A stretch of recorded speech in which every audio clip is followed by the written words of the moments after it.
Now must your conscience my acquittance seal, and you must put me in your heart for friend. Sith you have heard, and with a knowing ear, that he which hath your father slain pursued my life. It well appears. But tell me why you proceeded not against these feats, so crimeful and so capital in nature, as by your safety, greatness, wisdom, all things else you mainly were stirred up. Oh, for two special reasons, which may to you perhaps seem much insinuate, and yet to me they are strong. The queen, his mother, lives almost by his looks. And for myself, my virtue, my plague bearer witch, she's so conjunctive to my life and soul that as the star moves not but in his sphere, I could not but by her.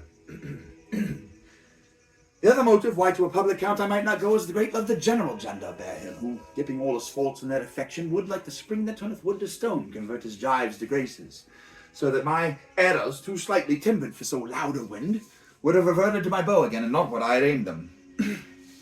And so have I, a noble father lost, a sister driven into desperate terms, whose worth, if praises may go back again, stood challenger on mount of all the age for her affections. But my revenge will come. Break not your sleeps for that. You must not think that we are made of stuff so flat and dull that we can let our beard be shook with danger and think it pastime. You shortly shall hear more. I loved your father, and we love ourselves, and that I hope will teach you to imagine. How now? What news? Letters, my lord, from Hamlet. This to your majesty, this to the queen. From Hamlet. Who brought them? Sailors, my lord, they say. I saw them not. They were given me by Claudio. He received them. Laertes, you shall hear them. Leave us. High and mighty, you shall know I am set naked on your kingdom. Tomorrow shall I beg leave to see your kingly eyes, when I shall, first asking your pardon thereunto, recount the occasion of my sudden and more strange return. Hamlet. What should this mean? Or all the rest come back, or is it some abuse and no such thing? Know ye the hand? 'Tis Hamlet's character. Naked. And in a postscript here he says, alone. Can you advise me? I'm lost in it, my lord. But let him come. It warms the very sickness in my heart that I shall live to tell him to his teeth. Thus didst thou. If it be so, Laertes, as how should it be so, how otherwise? Will you be ruled by me? Aye, my lord, if so you'll not all rule me to a peace, to thine own peace. If he be now returned, as checking at his voyage, and that he means no more to undertake it, I will work him to an exploit now ripe in my device, under the which he shall not choose but fall. And for his death, no wind of blame shall breathe, but even his mother shall uncharge their practice and call it accent. My lord, I will be ruled, the rather if you could devise it so that I might be the organ. It falls right. You have been talked of since you travelled much, and that in Hamlet's hearing, for a quality wherein they say you shine. Your sum of parts did not together pluck such envy from him as did that one, and that in my regard are the unworthiest siege. What part is that, my lord? The very ribbon in the cap of youth. Yet needful too, for youth no less becomes the light and careless livery that it wears, than settled age his sables and his weeds, importing health and graveness. Some 2 months since, here was a gentleman of Normandy. I've seen myself and served against the French, and they can well on horseback, but this gallant had witchcraft in it. He grew into his seat, and to such wondrous doing brought his horse as he had been, and to such wondrous doing brought his horse as had he been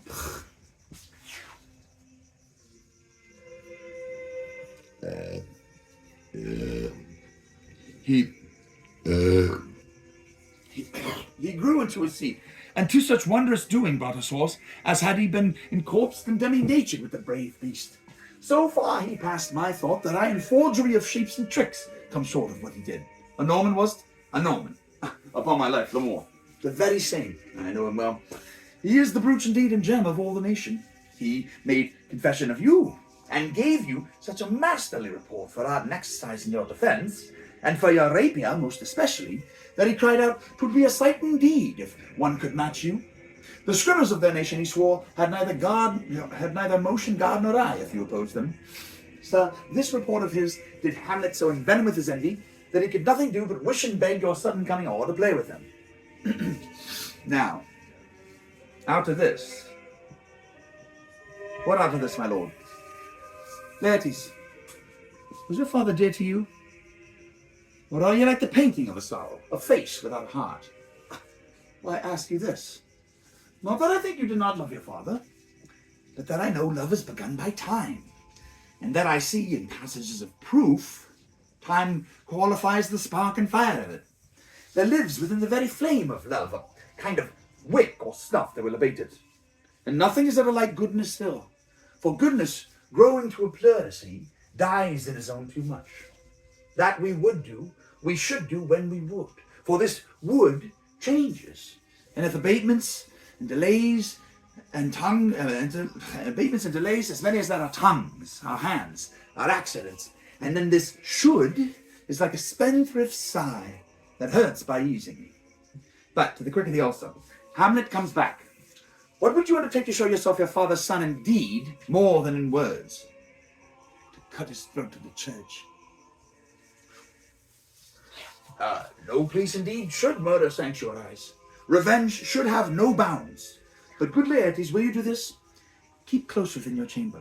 Hamlet returned shall know you are come home. Will put on those shall praise your excellence, and set a double varnish on the fame the Frenchman gave you. Bring you and fine together, and wager on your heads. He being remiss, most generous, and free from all contriving, will not peruse the foils, so that with ease or with a little shuffling, you may choose a sword unbaited, and in a passive practice requite him for your father. I will do it. And for that purpose I'll anoint my sword. I bought an unction of a mountebank so mortal that but dip a knife in it. Where it draws blood, no cataplasm so rare, collected from all simples that have virtue under the moon, can save the thing from death that is but scratched with all. I'll touch my point with this contagion, that if I gall him slightly, it may be death.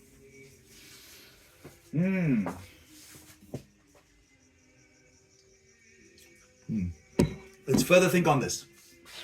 Weigh what convenience both of time and means may fit us to our shape. If this should fail, and that our drift look through our bad performance, 'twere better not assayed. Therefore this project should have a back or second, that might hold if this did blast and proof. Soft, let me see. We'll make a solemn wager on your cunnings.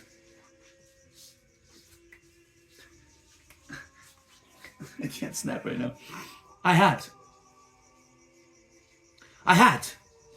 When in your motion you are hot and dry, as make your bouts more violent to that end, and then he calls for drink. All have prepared him a chalice for the nonce, when I'm but sipping. If he by chance escape your venom stuck, our purpose may hold out. How now, sweet queen?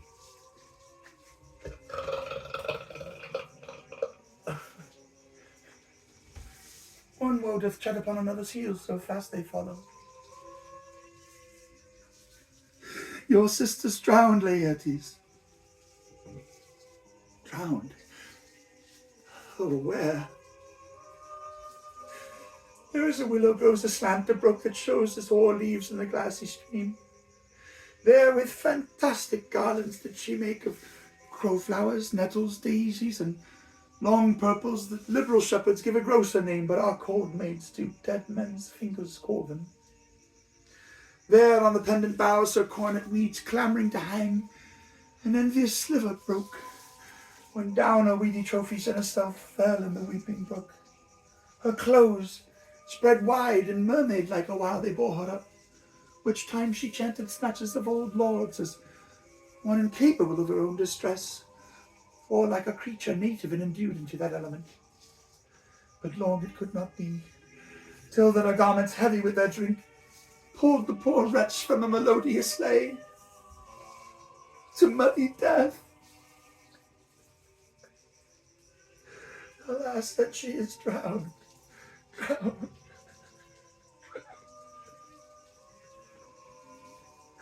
Too much of water hast thou, poor Ophelia, and therefore I forbid my tears. But yet it is our trick. Nature her custom holds, let shame say what it will. When these are gone, the woman will be out. Adieu, my lord. I have a speech of fire that fain would blaze, but that this folly doubts it. Let's follow, Gertrude. How much I had to do to calm his rage. Now, Pharaoh, this will give it start again. Therefore, let's follow.